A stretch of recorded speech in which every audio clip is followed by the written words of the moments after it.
Hi, my name is Kevin Hennessy, and today we're getting into Chapter 10 of The Science of Getting Rich, the further use of the will. And I hope you're enjoying this. I know I am. I know that this information has helped me, so I know it can help you. And even though it's from 1910, it doesn't matter because it still applies no matter what day it is, no matter what time. It'll apply 1,000 years from now.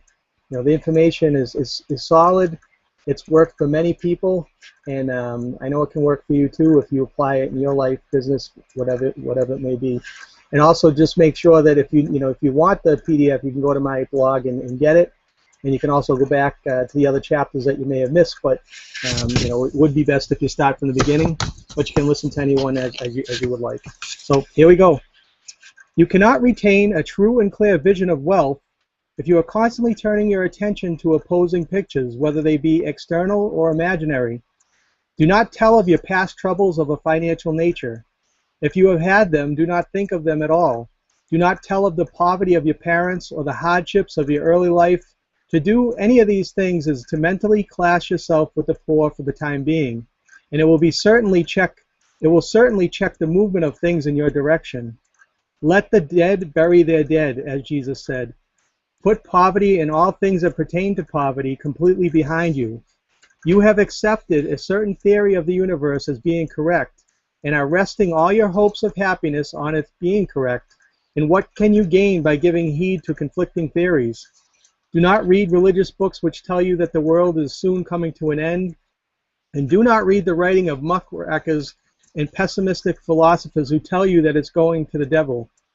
The world is not going to the devil, it is going to God. It is wonderful becoming.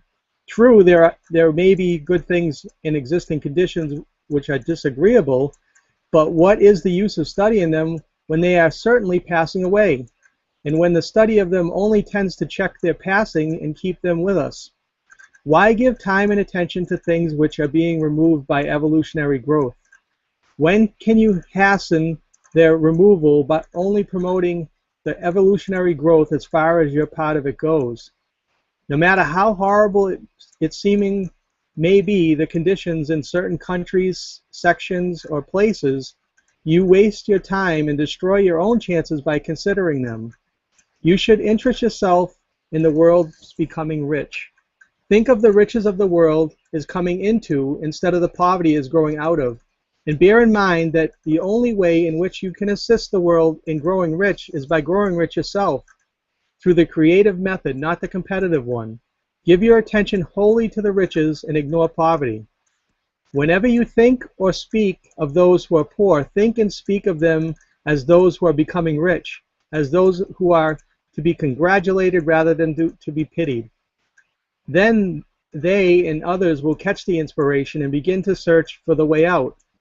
Because I say that you are to give your whole time and mind and thought to riches. It does not follow that you are to be sordid or mean.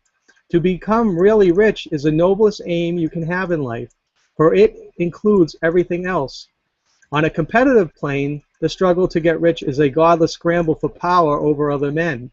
But when we come into the creative mind, all of it has changed. All that is possible in the way of greatness and soul unfoldment, of service and lofty endeavor becomes by way of getting rich. All is made possible by the use of things. If you lack for physical health, you will find that the attainment of it is conditional on your getting rich.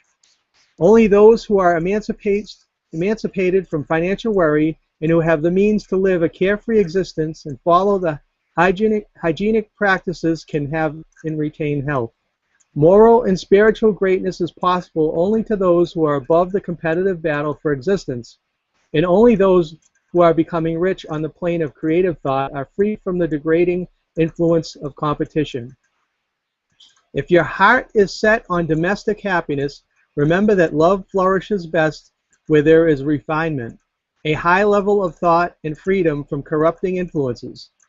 And these are to be found only where riches are attained by the exercise of creative thought without strife or rivalry.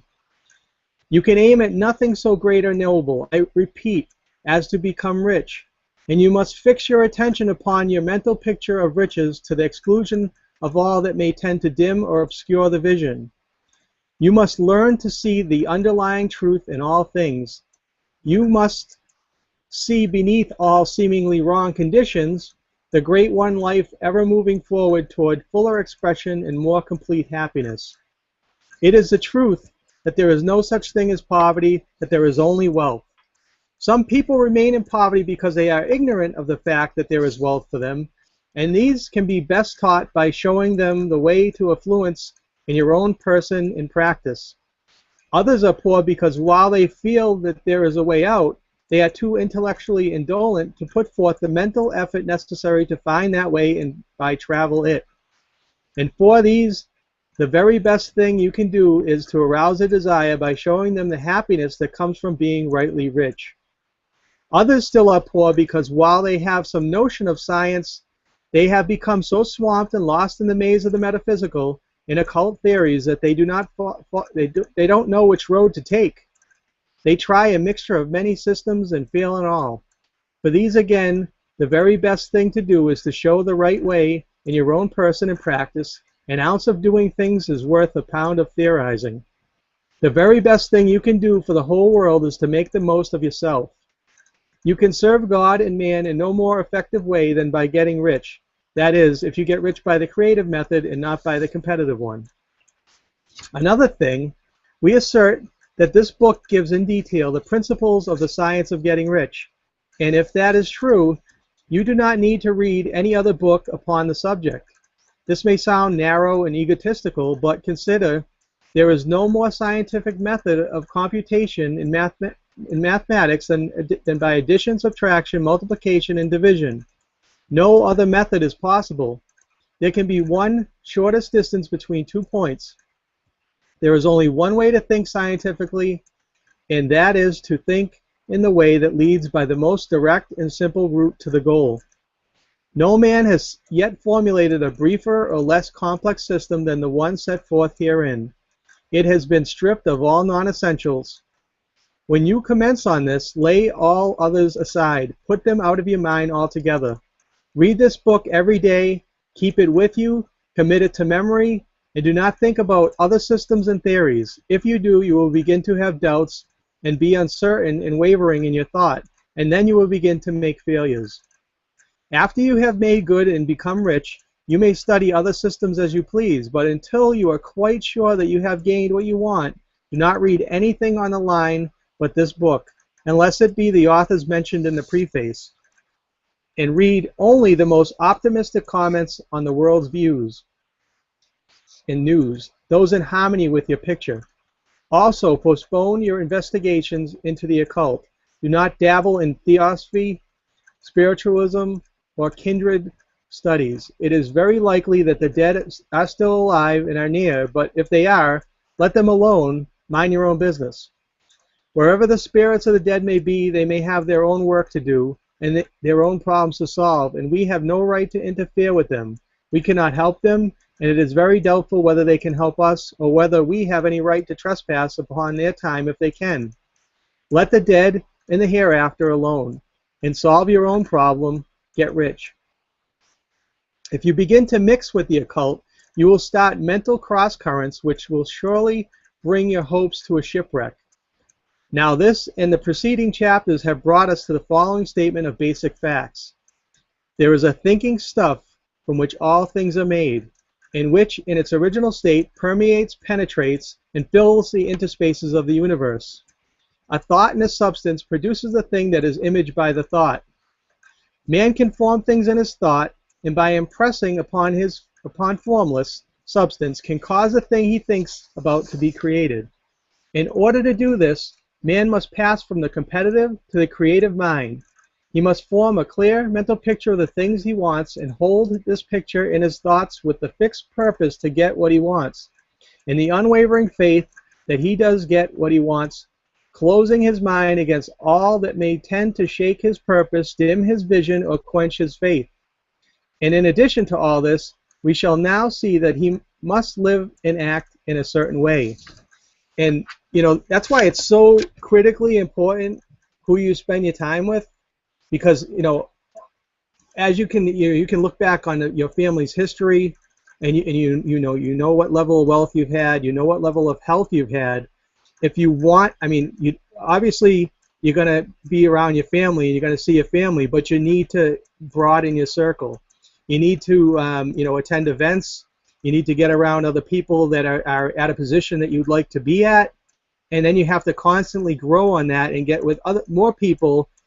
Just network with more people that are getting the results that you want to get in whatever area of your life that you want to get better results in, because that's the only way that you can broaden your mind. Because they talk about having a narrow mind. When someone gets caught up in their ways and living the same life basically that their parents have lived, they're going to generate probably close to the same results that they got, and that's not what you want, I'm sure. We always want to have, we always want our children to do better than us, and we always need to strive to do better. It's comfort's the enemy.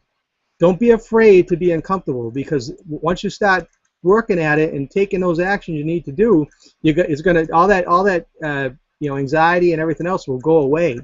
So just do that. Check it out.